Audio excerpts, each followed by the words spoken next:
C'est vous que ces religions-là, c'est vous et vos enfants que ces religions-là viendront régler. C'est tout. Alors, Big Israël, tu peux aller voir ailleurs si j'y suis, d'accord? Encore une autre religion de débile. Ah, moi j'en peux plus des Noirs. Eh, nous, on est trop cons, hein. C'est normal qu'on se fasse massacrer comme ça. C'est l'Afrique noire précoloniale de Cheikh Anta Diop. Voilà. Donc maintenant que l'Empire est converti à l'islam, d'accord, voilà, va régner, d'accord, un esclavage. Voilà. Donc je vais relire. L'Empire s'était ouvert au monde extérieur par le commerce. Il jouissait déjà d'une existence internationale, dont hériteront en la renforçant les empires futurs du Mali et du Songhai. Mais à cette époque, un esclavagisme interne régnait dans la société africaine. On pouvait vendre son semblable à son concitoyen ou à un étranger. Cela explique que les Berbères et les Arabes, commerçants enrichis et installés à Ouagadougou, bien que vassaux du souverain noir, puissent acquérir des esclaves noirs par la voie de l'achat. Donc c'est bien la vente des Noirs qui vont enrichir les Berbères, les Touaregs que vous voyez là. Parce que les Noirs qui venaient d'être convertis à l'islam de force, leur tradition originelle ne permet pas de telles choses. Donc, c'est les Berbères, c'est les Touaregs. C'est marqué dans le livre, c'est marqué là. Cela explique que les Berbères et les Arabes, commerçants enrichis et installés à Ouagadougou, bien que vassaux du souverain noir, puissent acquérir des esclaves noirs par la voie de l'achat. On trouvait ainsi dans cette ville des individus qui possédaient jusqu'à 1000 esclaves. Et ceux qui possédaient jusqu'à 1000 esclaves, ils précisent que ce sont les Berbères. Voilà ce que ça apporte d'islamiser un peuple, une société. Vous invitez les Arabes à venir avec leurs mœurs. On peut comment dirais-je, marier des enfants de 5 ans, vendre des êtres humains. Tout ça, ça n'existait pas dans l'Empire du Ghana avant qu'ils perdent la guerre face aux Almoravides. Donc, accueillir l'islam dans nos sociétés, c'est ça.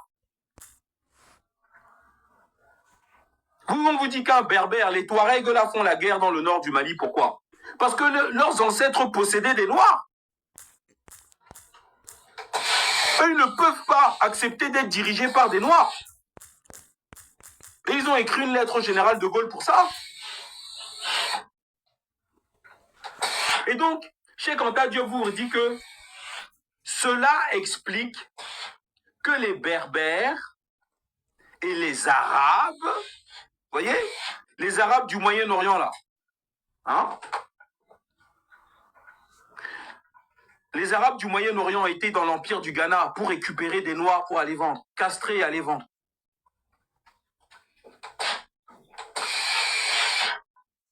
Donc en fait, il faut bien comprendre ceci. Ce que l'Empire du Ghana a vécu, c'est ce que nous sommes en train de vivre aujourd'hui. Et donc, Cheikh Anta Diop précise que c'est les Berbères et les Arabes. Certains d'entre eux possédaient jusqu'à 1000 Noirs comme esclaves. Mais Reine Troniquée, là, va pas lire ça? Est-ce qu'elle comprend même ce qu'elle lit?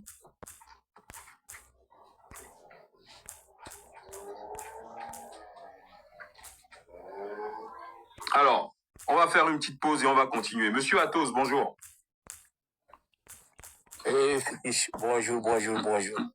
Une fois encore, ça dit dur labeur. C'est difficile de faire comprendre, ça dit les gens. Parce qu'ils lisent, mais ils ne comprennent rien du tout. Il ne s'agit pas de lire, il s'agit de comprendre. C'est ça le but de la lecture. Merci, Fétiche. Mais et ça, je suis en train de lire la page que Reine Soninke, là, depuis 2 ans et demi. Elle se balade avec la page 89 pour dire que regardez, Cheikh Anta Diop a écrit que dans l'Empire du Ghana, on pratiquait l'esclavage. C'est-à-dire, elle ne sait pas lire.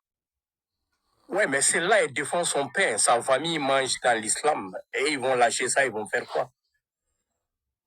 C'est ça. Mais c'est leur gagne-pain. Ils n'ont rien appris de leur 10 doigts, c'est leur gagne-pain. S'ils se sont enrichis à base de ça, penses-tu qu'ils vont lâcher leur usine?